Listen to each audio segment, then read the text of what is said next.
Tonight, Toronto police arrest a suspect for the unprovoked murders of two men shot and killed 2 days apart. Any death is tragic, but these men were completely innocent, and their murders were absolutely random acts of violence. Police say both victims were complete strangers to the suspect, and that a cache of loaded guns was found in the suspect's home when he was arrested. Plus, frightening moments for one Brampton family after their vehicle was nearly stolen by a carjacker with their baby sitting in the back. And it's a big, fun, outdoor partying environment.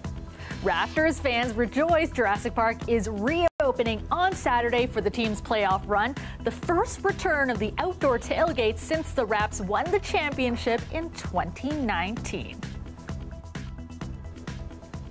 Good evening, I'm Kelda Yoon. Well, they were two men fatally shot in two separate random attacks. One, a Seneca College student killed last Thursday. The other, a 35-year-old man shot downtown 2 days later. Tonight, Toronto police have a suspect in custody, saying they believe he may have been planning more shootings. Chris Glover has our top story. The last time Kartik Vasudev saw his family in India was 3 months ago when he left to become a student in Toronto. We have sent him to achieve his goals, to fulfill his dreams, not for the murder. I just close my eyes and see that, imagine that scene, that what could have happened to my child. He was just coming out of the subway station and somebody randomly killed him. And that too, he was so far, he's so far from here, thousands of miles. Police say 21-year-old Vasudev was shot multiple times last Thursday evening at Toronto Sherbourne subway station. 2 days later, Elijah Mahipath was shot and killed near Dundas and George Streets.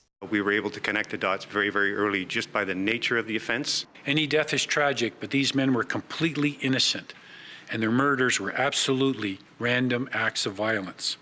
Both of the victims were brown, and the Vasudev family wonders if that's why they were targeted. Certainly, from what we saw, any interaction with the shooter and the victims was very, very quick and brief, and we can't say with certainty whether, in fact, he would have been able to see their ethnicity. Sunday, while Vasudev's Toronto friends remembered him at a vigil at Nathan Phillips Square, they were unaware his alleged killer was being arrested at this home in the Annex. I heard him getting arrested. I heard get on the ground and all that stuff. Police say 39-year-old Richard Edwin was arrested without incident, but with an arsenal of legal firearms. He seemed pretty friendly, so, yeah, I didn't really think much of it. How does it feel now, knowing what he's charged with? It's a little bit shocking. My personal opinion is there were going to be more victims. When, I don't know, but he had an arsenal at home, and I quite frankly believe this might have just been the first step. Back in India, hundreds of people are calling for the harshest punishment for the accused. If somebody asked me that Canada is safe, yeah, I thought that it is a very safe country. That is why we have chosen to send them. But now if someone asks me, I will not tell them that this is a safe country. My innocent child, no fault.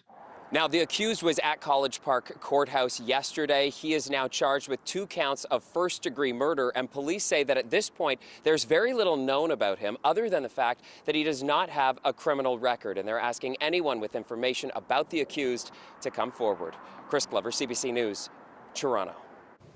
Chief Raymer also announcing arrests in 2 other recent random attacks. In one, a man was chopped with an axe as he was bent over to put his bags on the ground. As he was standing up, the accused male, who we again believe to have been a complete stranger, struck him with an axe on the back of his head, causing severe injuries. It happened near Markham and Eglinton on Saturday afternoon. The victim was rushed to hospital and is now in stable condition. A 31-year-old man has now been charged with attempted murder in that case. Now, in the other, a man who chased a woman as she was leaving Yorkdale subway station during the morning rush hour yesterday, knocking her to the ground and stabbing and slashing her. Now, she is recovering from her injuries. A 37-year-old man was arrested and charged in that incident. And police have arrested a 73-year-old man who allegedly attempted to kidnap a 14-year-old girl inside outside a subway station last week. It happened at Royal York Station in the early afternoon on April 5th. Police say that the victim was approached by a man who put his arms around her and tried to escort her in his direction. The girl asked the man to let her go, and a bystander intervened. 73-year-old Letzik, captor of Toronto, has been charged with 1 count of kidnapping. He is set to appear in court on Friday. The Raptors begin their playoff run this Saturday, and good news for fans, Jurassic Park will be reopened for the first time since the team's magical playoff run back in 2019. Our Greg Ross is live there right now. And Greg, of course, we all remember the atmosphere in Jurassic Park back then. No doubt the place will be packed on Saturday for Game 1. Yeah, Kelda, I got to think there's a lot of those hardcore Raptors fans that are just chomping at the bit to get back inside here to celebrate together as the Raptors begin their playoff run. Let's face it, it's been nearly 3 years since we've had a tailgate party here in the square outside of Scotiabank Arena. Those types of gatherings were obviously put on hold during the pandemic. The last time, as you mentioned, that we had one of those tailgate parties was back in June of 2019 during the Raptors' historic NBA championship run. And in that final game, where the Raptors won the championship, that was the biggest tailgate party we've ever seen here in Jurassic Park. In fact, they had to extend Jurassic Park all the way down Bremner Boulevard as thousands of people showed up here to watch the game on the big screen. Well, they're going to be able to do that once again come Saturday when the Raptors open their first round playoff series against the Philadelphia 76ers in Philadelphia. The game is on the road, but there will be fans here wanting to watch that game together. And you can see, if you look behind me here, the stage is all set. They're starting to get things ready here for Saturday. And, MLSE has a lot of time to make up for when you think about how long it's been having to cancel these events for the last 2 seasons. But they say they are ready to bring the excitement back. There's lots of entertainment on the stage behind me. Of course, we're going to have mystery kind of appearances, mystery entertainment. We give away tickets to upcoming playoff games. There's merchandise that we'll give away, and it's a big, fun outdoor partying environment. Now, in the past, it's always been first come, first serve for fans who want to come and watch the games here in Jurassic Park. People would line up on the side of the building here to get in. Well, that's changing now. If you want to get in now, you're going to have to go onto the Scotiabank Arena website. You're going to have to get a mobile pass. That's how they're doing it this year. And in fact, if you want to get in for Saturday's Game 1 for the Raptors, you can actually go on that website right now and try and get one of those mobile apps. Moving forward, MLSE says that those passes are going to be available 48 hours before every game, Kelda. And I guess for the first few, it's going to be pretty exciting. So you remember, we've got the Raptors that are starting this week, and then in early May, it'll be the Leafs starting their playoff run. So lots of excitement to come here in the square outside of Scotiabank Arena. Yeah, definitely exciting times. Thanks so much, Greg. That's our Greg Ross reporting live for us tonight. And meteorologist Colette Kennedy is joining us now with a first look at the forecast. And Colette, today, a gorgeous spring day, the warm temperatures, the sunshine, no complaints here. Yeah, it really was. I feel like it's kind of a spiritual thing. It just kind of lifts your spirits and how you feel when we have conditions like this. In the spring, it's hard to put the two things together, dry and sunny with mild temperatures, and we finally got to do that today. So look at some of the readings. The daytime highs, Ottawa up to 17, Peterborough, Barrie, Kitchener, London, and Windsor as well, but St. Catharines at 18, and even Toronto, of course, mid-teens. So really looking good. We've seen some increase in cloudiness, and we do have an area of low pressure that's to the west of us that's going to move in, so it is going to be changing our sky conditions. So we get into a few showers into the early morning hours. Yes, likely will be wet here and there for that morning commute, and then probably some breaks into the afternoon with the mild temperatures. So there'll be a piece of the day to kind of enjoy with some drier weather, and then rain showers are going to return in the evening. A few embedded thunderstorms also possible in there with some heavier downpours. 8 will be the low tonight, and 19, Kelda, for the daytime high on Wednesday. Sounds good. Thanks so much, Colette. The OPP is appealing to anyone who can help find a missing Richmond Hill woman who was abducted 3 months ago. 37-year-old Elnaz Haj Tamiri was taken from a home in Wasaga Beach on January 12th and hasn't been seen since. Ali Chiasson has more. It's been exactly 3 months since 3 men dressed in police gear showed up to a Wasaga Beach home and abducted 37-year-old Elnaz Hajtamiri. The suspects took her and fled in a white Lexus SUV, vanishing into the night. Her mother, speaking Farsi, pleads for help.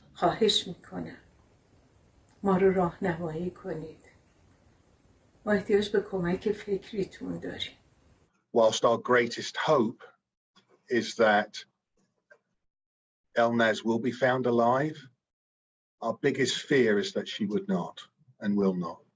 OPP Detective Inspector Martin Graham gave an update on their investigation today, but they don't seem to have many new leads. This is unusual that we do not have more information, we do not have more tips coming in. Ontario Provincial Police are linking her abduction to a separate incident a month prior. Hajtamiri was jumped by 2 men in a parking garage in Richmond Hill. She managed to escape with her life. A month later, she would be kidnapped.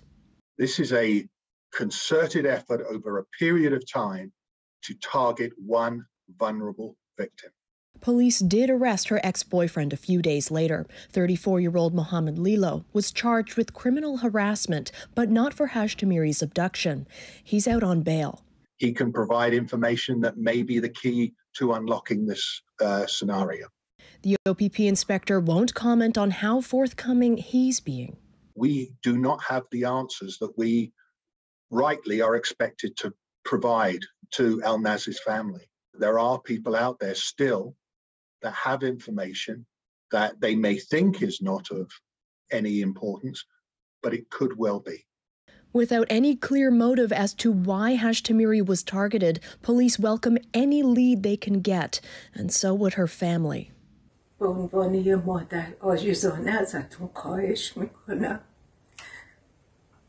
کمک فکریتون راهنماییتون از ما دریغ نکنید.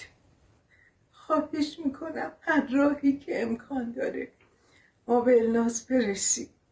Ali Chiasson, CBC News, Toronto.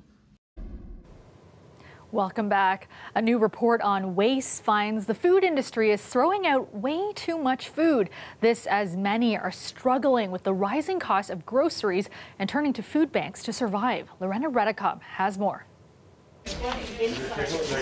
At this Whitby food bank, they served around 35 families just before the pandemic. Last week, they were up to 230 families. The need is great, the need is real, and there's a lot of people suffering out there. The food prices is crazy. Since this year, the egg prices have doubled. The bread prices have gone up. Everything has gone up. They receive food from the organization Second Harvest. It redistributes food from businesses and farmers. Second Harvest conducted a national survey of 748 businesses. Based on the results, it estimates 3.2 million tons of surplus edible food is produced by the food industry every year. 96% of it is wasted and not rescued or redistributed for human use. It says in Ontario, more than 45% of businesses have surplus edible food. Surplus edible food is really just considered a budget item, and businesses assume that the donation of food will be more costly than sending it to landfill. She wants the federal and provincial governments to do more to encourage food donations and less waste. The Provincial Ministry of Agriculture, Food and Rural Affairs says there is an income tax credit in place for farmers who donate to eligible community food programs. A report earlier this year by the United Nations looked at waste by individuals. It found in Canada, an average single-family household throws away 200 kilograms of food every year, half of which is avoidable. This food bank is part of Second Harvest's Food Rescue app. They can connect directly with businesses that have surplus food and claim it. We still have a lot of supermarkets that haven't joined, and there is thousands of pounds are going into the landfill each week. That doesn't need to go to the landfill. More innovations like that will likely be needed, given that inflation continues to rise. Lorena Redekop, CBC News, Toronto. Some frightening moments for one Brampton family over the weekend. Peel police say they are investigating after the family almost had their car stolen with their baby in the car seat in the back. The incident all caught on camera as a panicked father tried to stop the thief from driving off. Greg Ross spoke to the dad today. That was the moment a car thief almost drove off with Gilborn Cousey's SUV and his 10-month-old son, who was sitting in a car seat in the back. He reversed the vehicle, as you can see in the video. Which is also very scary because you're getting dragged by the door. It is very. I couldn't leave my child. Cousey spoke to us by phone, still shaken by the incident that happened around noon on Sunday. It was all captured on his home security cameras. Cousey is seen placing his son in the SUV. He then goes back to get his 2-year-old daughter, who is waiting on the front step. At the same time, a dark-colored car stops in front of the house. A person emerges from that vehicle and runs to the driver's side of Cousey's SUV and starts to get in. That's when Cousey returns with his daughter in his arms. At that moment, what's going through your mind when you see that? Well, I was wondering, why is he doing in my car? Cousey immediately opens the passenger door and begins yelling at the person trying to steal the car. Oh, he didn't say a word. First instinct is my kid's inside. So I tried to save him and tried to stop him and ask him what he's doing.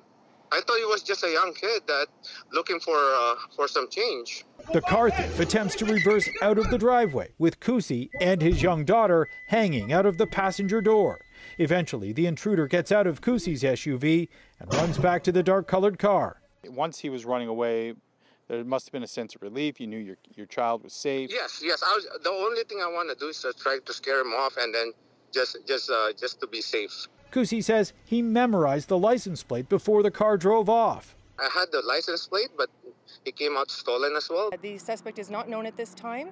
We are investigating it. Police are asking anyone with information to come forward. In the meantime, they say people in the area should be extra vigilant. But just don't leave your vehicles unattended. Make sure your doors are locked to your house, your car, anything just to keep yourself safe and your family and your property. Cousey says he plans to take that advice. He says his family is still shaken by the ordeal, but he's happy that nobody was hurt. Greg Ross, CBC News, Brampton. And you are looking at a live shot of the Toronto skyline, mostly clear this evening, with some showers, though, developing overnight. Temperatures mild right now, currently 12 degrees in the city. All right, let's go back to Colette now with a look at your extended forecast. Colette, it will be even milder tomorrow, but it does come with a little bit of wet weather. Yeah, we have to start taking some of that in here with those warmer conditions, as we do have an area of low pressure that's moving in. So we see some showery weather developing, a few isolated thunderstorms in there possible as well, but really the heavier rain kind of stays north of the GTA. Temperature trend is going to continue, even milder tomorrow than today, but overall we have a few more days yet of mild conditions before we are going to see a cool down as we get closer to the weekend. More on that coming up.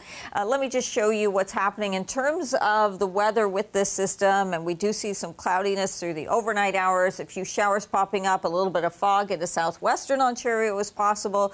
You see some of that heavier rain here, much more moisture north, moving into northeastern Ontario across Georgian Bay, but still we have some of those showers through the morning. Then we see some breaks in the precipitation in the afternoon. Should see some breaks in the cloud deck too, so meaning some sun getting in plus the mild temperatures. There'll be pockets of the day that are going to be nice and you'll be able to enjoy, but have the umbrella around because you're going to need it again into the evening hours as this next band will be moving through. But as we get into that warmer air, we will see a southwesterly flow, and that's what's helping with the temperatures. Thursday, early clouds and showers, and then we should be clearing out, so much of the second half of the day Thursday is looking pretty good. Here you go tonight, seeing some of those showers developing through 8 and 9 degrees. And then we look at what's going on with our temperatures. Very similar, just a little bit cooler. You know, it was slightly cooler near the lakeshore today with that south to southeasterly breeze. And tomorrow we do have an easterly flow. Those areas affected by the lake. Then you see the temperature just a tiny bit cooler. But like I said, once we get into the warm sector, the winds change direction. So then we see in the afternoon that temperature really popping up, and could see some readings even warmer than that with the sun getting through. Thursday, 13, first half of the day wet, then dry. And then you kind of see that trend as we do go towards the weekend, where the temperatures come down actually a few degrees below seasonal, Kelda. Great. Thanks so much, Colette. Gilbert Gottfried, the comedian known for his distinctive voice, has died. Gottfried performed stand-up for decades and acted in numerous films. And one of his most popular roles, providing the voice of Iago, the parrot in Aladdin. Gottfried's family released a statement today saying, in part, Gilbert was a wonderful husband, brother, friend, and father to his 2 young children. Although today is a sad day for all of us, please keep laughing as loud as possible in Gilbert's honor. Gottfried was survived by his wife and 2 children. He was 67 years old. And finally tonight, the Pinty's Grand Slam of curling is sliding right into the heart of Toronto. It started today and is the 3rd Grand Slam event of the season. Here's a look at what to expect. The Grand Slam of curling and this field is the best field in the world right now. Every draw has an amazing matchup or 4. It's incredible. So you'll see all the big names. Every team that won an Olympic medal at the Winter Olympics this year will be present. There's a lot of big rematches. And it's an interesting time because it is the end of the quadrennial for the Olympics. So a lot of the teams have chosen to separate after this season. So this event is going to be one of the final events that you'll see the teams that you've known and loved for the last 8-12 years. This is the cream of the crop. All the best players are here. It's curling at the very highest level with an international flavor too. There's just players from all over the world, a lot of different fans. Toronto's that melting pot, so it's a great atmosphere, and I expect a pretty full building by the weekend. I came from Sweden to watch my mom play. Her mom's team is my favorite. I haven't seen her for like 2 years. We were planning to meet up, and then COVID happened, so we couldn't. This is the livelihood of so many curlers, and the Grand Slams, the whole series is really big for the sport, and to be without them for a couple years was a real challenge. So to have everybody back, and everybody's brought their kids and their families, and making a real vacation out of this last big major event of our season. And that is our show for you tonight. Thank you so much for watching. Dwight Drummond has your next local newscast tomorrow at 6. I will see you back here tomorrow night at 11. Have a great night.